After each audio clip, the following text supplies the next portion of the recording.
वफा करो तो दरिया के किनारे उगी हुई घास की तरह, जब डूबने वाला उसे पकड़ता है या तो वो उसको बचा लेती है या फिर डूबने वाले के साथ खुद भी डूब जाती है। पुतरस बुखारी कहते हैं कि दोस्त वो है जिसके साथ आप बैठे हैं और कोई गुफ्तगू नहीं हो रही, लेकिन आप खुश हैं कि वो पास बैठा है, ये दोस्त है। हम समझते हैं जिन चीज़ों को हम ख़रीद लेते हैं, हासिल कर लेते हैं, हम उनके मालिक बन जाते हैं। हम उनके मालिक नहीं बनते, उनके ग़ुलाम बनते हैं। वो चीज़ें हमारे मालिक बन जाती हैं। उनकी ज़िंदगियां हमारे गिर्द नहीं घूमती, हमारी ज़िंदगियां उनके गिर्द घूमने लगती हैं।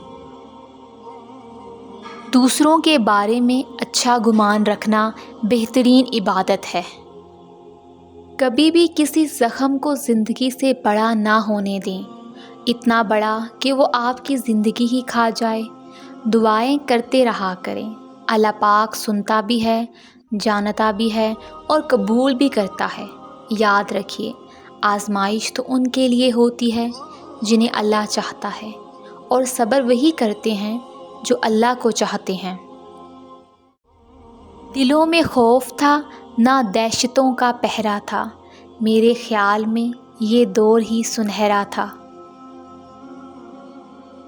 ज़िंदगी में अगर हम सफ़र चुनने का इख्तियार मिले तो सिर्फ़ खूबसूरती पर मत जाना, बल्कि एक खूबसूरत और मैच्योर इंसान का इंतखाब करना।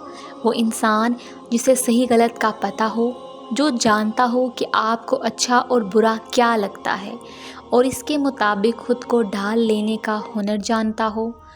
वो जो आपको नमाज कुरान से जोड़े, इल्म रखने के साथ साथ ख़ुद भी अमल करने का जज्बा रखे। वो जिसे सूरत नहीं सीरत मुतासिर करे, जो बाकिरदार हो। अगर आपको ये वीडियो अच्छी लगी है तो वीडियो को लाइक करें, चैनल को सब्सक्राइब करें। तो मिलते हैं अपनी नेक्स्ट वीडियो में। अपना ख्याल रखिएगा। अल्लाह हाफ़िज़।